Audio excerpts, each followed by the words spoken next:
Perfect. Hi, Alex. Welcome to the National Critics' Choice Online News. Please tell us, what is women empowerment to you? Women empowerment. Well, the more you travel, the more you realize that women in different parts of the world don't necessarily have some of the same rights and upward mobility that they might have in other parts of the world. And so ABAN Against Neglect is an organization that was founded actually by one of my friends who had traveled to Ghana on, it was basically a semester abroad through the university, and she realized that there was two problems going on there that could be solved with the same solution, one of which was that the women there, they don't have the same upward mobility as men do. Oftentimes they become pregnant at a very young age and then have children very early, and from that point on they just don't have a means of supporting themselves. And so in addition to that, also there's a lot of pollution in the streets of Ghana, especially in the capital of Accra. In particular, there are water bags that litter the streets there, because water is distributed, I suppose, by the government, and these bags are everywhere. So what basically the organization does is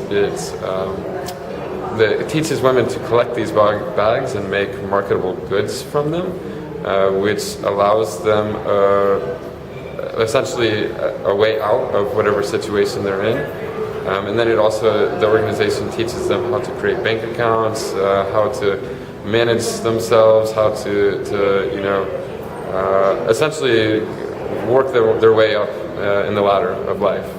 Which is nice. It's amazing that you're doing this to raise charity for this wonderful organization so that women can be empowered. Mm-hmm. Is there any way that here at the Parliament Arts House, can our viewers get in touch with you, and even after the event, which is ending in January the 14th, if I'm not mistaken, can they still able to send money to for the good cause? Absolutely. So ABAN Against Neglect is an organization, like I said, it was founded about a year and a half ago. It's really taking off. It's funny because it's actually my old roommate who founded it, so I was able to watch it grow from just an idea to something that is now internationally recognized. So now they now have a legitimate website to go to. They have all of the kind of backing that is necessary for large-scale contributions. So if you go to their website, www.aban.org, you can visit them and read more about what they do, read about some of the girls that they are currently helping. And there's more than enough information there to help anybody who wants to contribute. Now, for this wonderful project that you've done, with all the pictures that you've taken and displayed here at the Arts House, how long did it take you to do that, and what kind of challenges that you face in taking these pictures? So the photos themselves have been taken basically over the course of a year and a half. There was a great deal of traveling, obviously, that took place in order to capture these photos. The photos themselves are more of just kind of a natural extension of my own personal interest in traveling and exploring cultures and new ideas.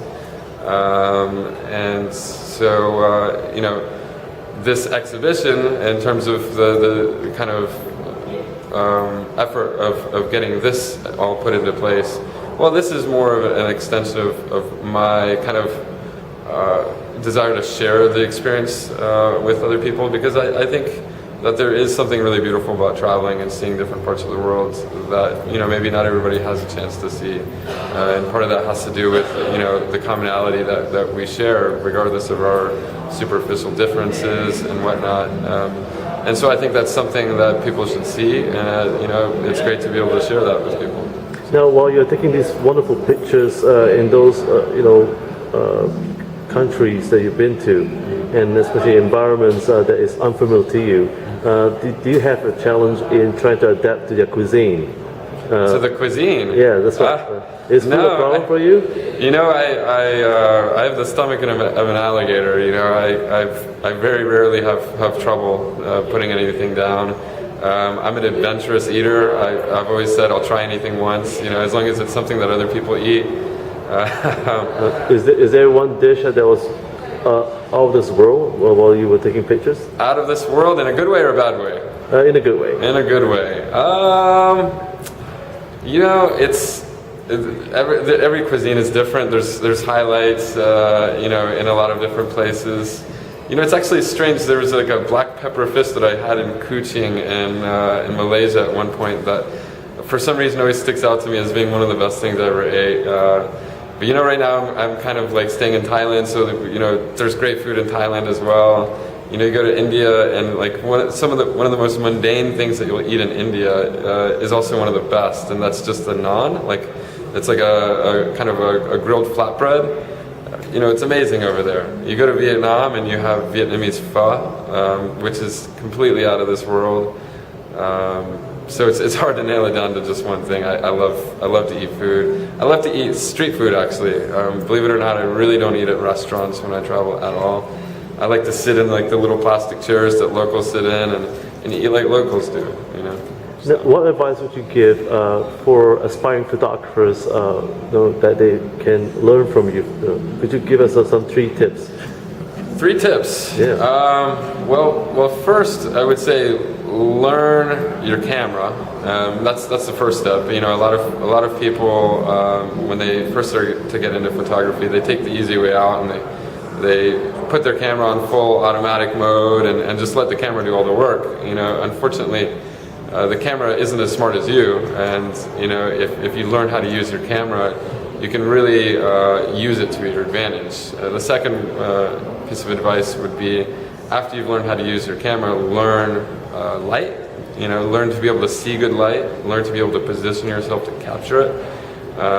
Because once you understand how to use your camera, you understand its settings, and you know how to adjust things like aperture and shutter speed and you know, all of these things, and then you know good light, then you're well on your way to capturing good images. And then I guess the third component would be, you know, figure out what you like to shoot and you know, own it.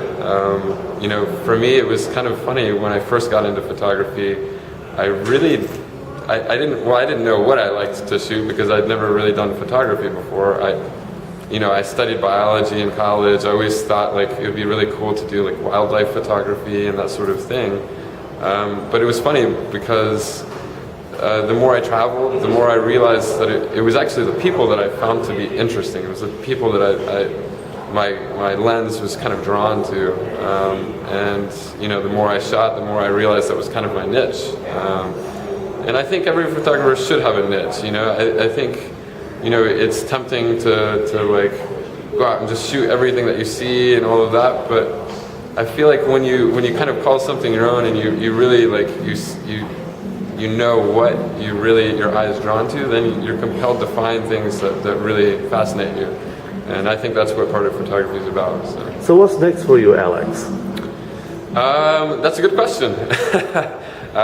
So I basically quit my job back home. I'm kind of giving this photography thing, you know, the old college try. You know, I'm currently traveling, working on my portfolio, hoping to find some more permanent jobs doing something in this field. And that's it. So, any plans to create a book or journal? As a matter of fact, yes. I mean, it's kind of preliminary right now. I'm just really in the process of sketching it out. It occurred to me that my kind of rapid, you know, because I've only been doing photography since March of 2011, which is when I first bought my camera. So the kind of rapid progression of going from a beginner to where I'm at right now, I think is quite valuable to people who are interested in pursuing photography to some extent. And for this reason, I thought it would be timely actually to try and start writing something up now rather than later when, you know, perhaps that experience of making progression is more distant.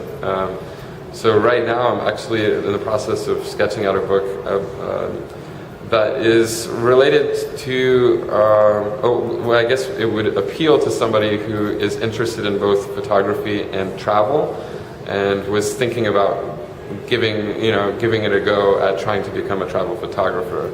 And that'll include everything basically from anecdotal advice, on how to capture people in their element and these sorts of things, all the way down to just the basics of knowing your camera and knowing how to use it, how to capture good light and stuff like that.